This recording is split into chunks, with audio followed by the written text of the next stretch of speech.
রাষ্ট্রপক্ষ থেকে আনিত যে চার্জের অভিযোগ এসছে সেই ফর্মাল চার্জ তার বিরুদ্ধে আমি ডিসচার্জের প্রেয়ার করেছি। আমি ডিসচার্জে তাদেরকে অব্যাহতির প্রার্থনা করেছি। অব্যাহতির প্রার্থনার মূল যে বিষয়গুলি ছিল সেগুলো এই যে তার বিরুদ্ধে যে সমস্ত কথাবার্তা এসছে সেগুলো কল্পিত, উদ্দেশ্যপ্রণোদিত, রাজনৈতিক উদ্দেশ্যপ্রণোদিত এবং যেগুলো কোনো সত্যিকারের ভিত্তি নাই।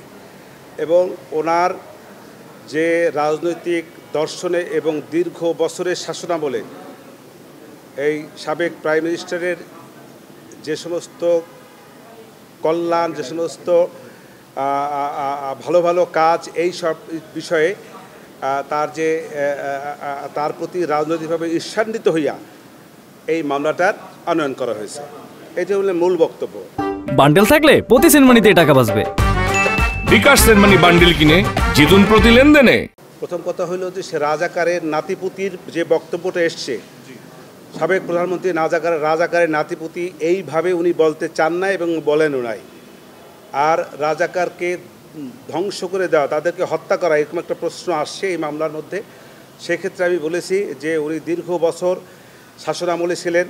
উনি যদি চাইতেন রাজাকারকে হত্যা করে ফেলবেন তাহলে ইতিপূর্বেই পারতেন। উনি ইতিপূর্বে যেহেতু রাজাকারদের হত্যা করেন নাই, আজকে আসে কেন বাচ্চা ছেলেদেরকে হত্যা করবেন? এটা হল প্রথম কথা। দ্বিতীয় কথা হলো ওনাদেরকে বলা হয়েছে যে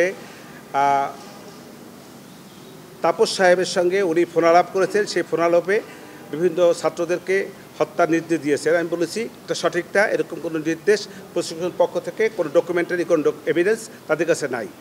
তৃতীয় কথা হইল যে রংপুরে বেগম রোকেয়া বিশ্ববিদ্যালয়ের ছাত্র আবু সাঈদের যে হত্যার নির্দেশ দিয়েছেন, এরকম কোনো বক্তব্য, যে বক্তব্যগুলো এনেছে এগুলো সঠিক নয়। কারণ হলো এরকম কোনো ডকুমেন্টারি এভিডেন্স এ রাষ্ট্রপক্ষে তার যে দাখিলীয় কাগজপত্র তার মধ্যে নাই।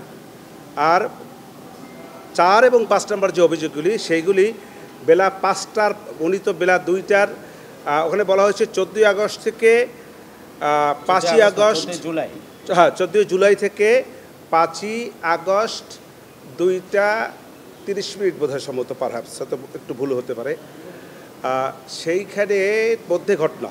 অতএব ওই দিন তো সে তো বাংলাদেশেই ছিলেন না। অতএব এই তার বিরুদ্ধে যে অভিযোগগুলি 2, 4 এবং 5 নম্বর এসছে এটা ওনার বেলায় প্রযোজ্য না। আমার প্রার্থনা হলো আমি চাচ্ছি আসামিদেরকে এই মামলার দায় হইতে অব্যাহতি। সেটা স্বাক্ষর যখন হবে, তখন কল রেকর্ড যদি আসে, যখন যদি সাক্ষরতে দেখা যাবে তখনকার বিষয়, তখন আমি তার জেরা করব।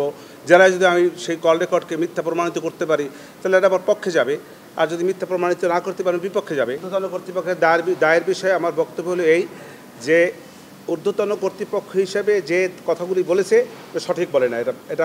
এটা আমার বেলায় প্রযোজ্য না। আমি এরকম কোনো ঊর্ধ্বতন কর্তৃপক্ষ হিসেবে কোনো রকমের নির্দেশ আমি প্রদান করিনি।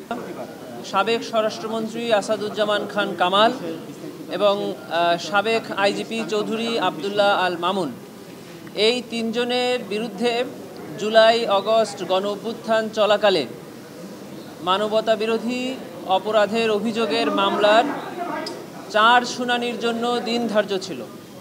প্রসিকিউশনের পক্ষ থেকে ইতোপূর্বে 4 শুনানি সম্পন্ন হয়েছিল। আজকে ডিফেন্স কাউন্সিলস অর্থাৎ আসামি পক্ষের আইনজীবীর পক্ষ থেকে 4 শুনানির জন্য দিন ধার্য ছিল। ডিফেন্সের পক্ষে 4 শুনানি সম্পন্ন হয়েছে। আসামি চৌধুরী আবদুল্লাহ আল মামুনকে আজকে ট্রাইব্যুনালে হাজির করা হয়েছিল। আগামী 10 জুলাই 2025 তারিখে অভিযোগ গঠনের শুনানির উপরে আদেশের জন্য দিন ধার্য করা হয়েছে। সেদিন অভিযোগ গঠন হবে কি হবে না এটি নির্ধারণ করবে ট্রাইব্যুনাল। এটি ছিল আজকে ট্রাইব্যুনাল। প্রসিকিউশনের পক্ষ থেকে জুলাই গণ অভ্যুত্থান চলাকালে এই 3 জনের বিরুদ্ধে 5টি সুনির্দিষ্ট অভিযোগ আনা হয়েছে। সেই 5টি সুনির্দিষ্ট অভিযোগ থেকে ওনারা অব্যাহতি চেয়েছেন এবং আমরা প্রসিকিউশনরা অভিযোগ গঠনের জন্য আবেদন করেছি। সেটির উপরেই আদেশ হবে আগামী 10 জুলাই 2025। এই মামলার আসামি পক্ষের আইনজীবী তার ডিসচার্জ হিয়ারিং অর্থাৎ অভিযোগ থেকে অব্যাহতির শুনানিতে 2টি পয়েন্ট মূলত উল্লেখ করেছেন। একটি হলো যে এই যে 1973 সালে আন্তর্জাতিক অপরাধ ট্রাইব্যুনাল আইন, এটি একটি যুদ্ধাপরাধ আইন এবং এটি যুদ্ধকালীন সময়ে সংঘটিত অপরাধের জন্য তৈরি করা হয়েছিল। এটি ছিল ওনাদের আর্গুমেন্ট। আমরা বলেছি এই আইনের সেকশন 3 সাবসেকশন 1 এখানে সুস্পষ্ট করে বলা আছে যে এই আইন প্রণয়নের আগে অথবা পরে যদি কোনো মানবতাবিরোধী অপরাধ সংঘটিত হয় এই বাংলাদেশের টেরিটরির মধ্যে, তাহলে এই ট্রাইব্যুনাল উক্ত অপরাধের বিচার করতে পারবেন। অতএব এটি যে যুদ্ধ অপরাধের আইন, এটি এই আইনের আগাগোড়ার কোথাও বলা নাই। 2 নাম্বার, ওনারা বলেছিলেন যে এই মামলায় ওনার বিরুদ্ধে আনিত অভিযোগ অসত্য, মানে মিথ্যা। এক্ষেত্রে বিজ্ঞ চিফ প্রসিকিউটর ট্রাইব্যুনালকে জানিয়েছেন যে এটি সত্য কি মিথ্যা এটি নিরূপণের সময় চার্জ হিয়ারিং নয়। চার্জ হিয়ারিং হলো কোনো আইনগত সুস্পষ্ট ত্রুটি আছে কিনা, সত্য মিথ্যা নির্ধারণ হয় ট্রায়ালে। চার্জ ফ্রেম হলেই কেবল বিচার হবে কি হবে না সেটা নির্ধারণ করা হবে। অতএব উনি যে অভিযোগ এনেছেন, উনি যে কথা বলেছেন যে এটি অসত্য, সেটা নির্ধারণ হবে যদি চার্জ ফ্রেম হয়, তারপরে বিচারে গিয়ে।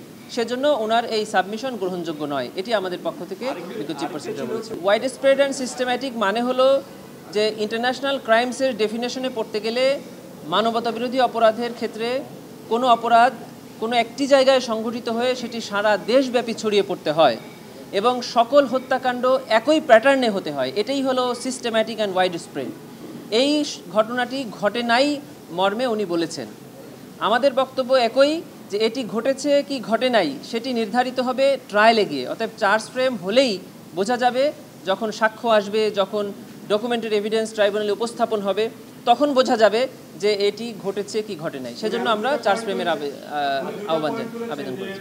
যে আমাদের ব্যাখ্যা এটাই একই, সেটা হলো এটি সব কিছুই নির্ধারণ হবে বিচারে এসে। এখনও বিচার আনুষ্ঠানিকভাবে শুরু হয় নাই, বিচার শুরু হবে চার্জ গঠনের মধ্য দিয়ে।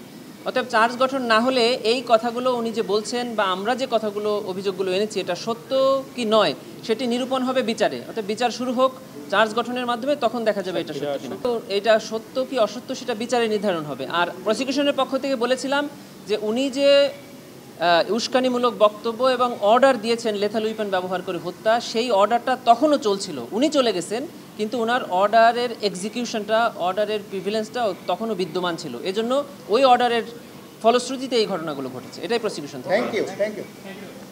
আর্গুমেন্ট তো এখানেই করে দিলাম, এখন তো অর্ডার দিলে হয়ে যায়।